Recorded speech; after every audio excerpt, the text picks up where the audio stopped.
सूक्ति ग्रंथ अध्याय 1।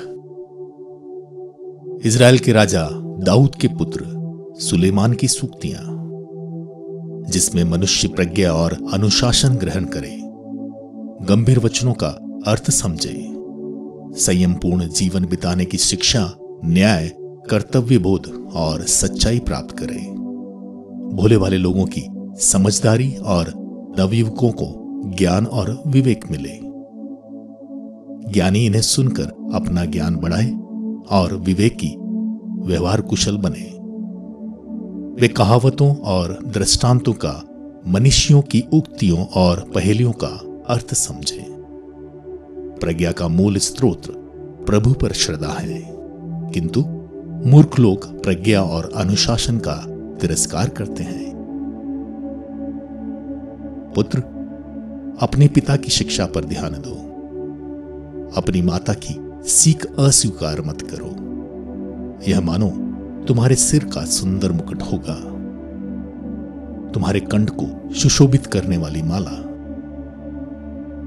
पुत्र, यदि पापी लोग तुमको लुभाना चाहें तो उनकी बात मत मानो। यदि वे कहें, आओ हमारे साथ चलो, हम घात लगाकर किसी का वध करें, हम अकारण किसी निर्दोष व्यक्ति की ताक में रहें, हम अधोलोक की तरह उन्हें जीवित ही निगल लें, कब्र में उतरने वालों की तरह उन्हें पूर्ण रूप से समाप्त करें। हमें सब प्रकार की बहुमूल्य वस्तुएं मिल जाएंगी, हम लूट के माल से अपने घर भर लेंगे। हम में से एक बनो, हम सभी की एक ही पूंजी होगी। पुत्र, ऐसे लोगों का साथ मत दो, उनके मार्ग पर पैर मत रखो, क्योंकि उनके कदम बुराई की ओर बढ़ते हैं, वे रक्त बहाने को दौड़ते हैं। जब पक्षी देख रहे हों तो जाल बिछाना व्यर्थ है। ये लोग अपने ही लोगों का वध करते और अपने ही जीवन की घात में बैठते हैं। यह उन लोगों की गति है जो पाप की कमाई एकत्र कर ऐसी कमाई मनुष्यों की जान लेती है। प्रज्ञा सड़कों पर उच्च स्वर से पुकार रही है, उसकी आवाज चौकों में गूंज रही है। वह भीड़ भरी सड़कों पर पुकार रही है, वह नगर के फाटकों पर अपना संदेश सुनाती है। अज्ञानियों, तुम कब तक मूर्खता पसंद करोगे? उपहासक कब तक उपहास करते रहेंगे? मूर्ख कब तक ज्ञान से बैर रखेंगे? यदि तुम मेरी चेतावनी पर ध्यान दोगे तो मैं तुमको अपना आत्मा प्रदान करूंगी और तुम पर अपना संदेश प्रकट करूंगी।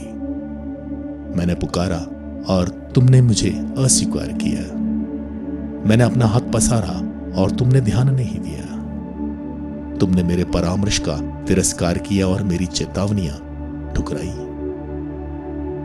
इसलिए मैं तुम्हारी विपत्ति पर हंसूंगी, तुम पर आने वाले आतंक का उपहास करूंगी।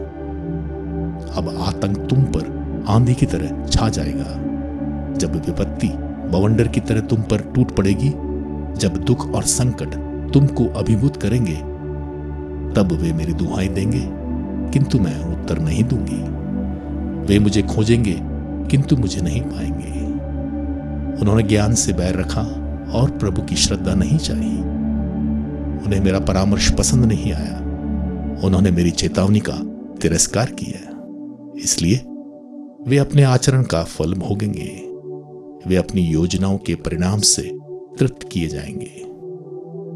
अज्ञानियों की अवज्ञा उन्हीं को मारती है, मूर्खों का अविवेक उनका ही सर्वनाश करता है, किंतु जो मेरी बातों पर ध्यान देता है वह सुरक्षा में जीवन बिताएगा, वह शांति में रहकर विपत्ति से नहीं डरेगा।